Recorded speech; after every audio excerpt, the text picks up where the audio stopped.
A new study is changing what we know about lightning dangers. So much so that even Chris was shocked by some of the new facts. Here he is raising our weather IQ. Since I've been here at WCNC, I've done well over 100 weather IQs, and more than a handful have been on the subject of lightning. But a brand new study came out dissecting the last 20 years of lightning fatalities, and boy did it teach me a lot. So together, let's raise your weather IQ. The National Lightning Safety Council has been tracking lightning fatalities since 2006. Here are some of the biggest lessons from the past 20 years. Fishing has replaced golf as the deadliest lightning activity.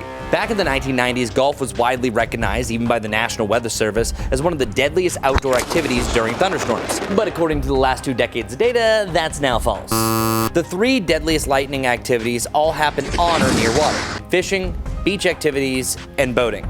Golf now ranks 11th on this list. Nearly 2 out of every 3 lightning deaths happen during leisure activities, not at work. Water recreation and sports alone account for about half of those deaths.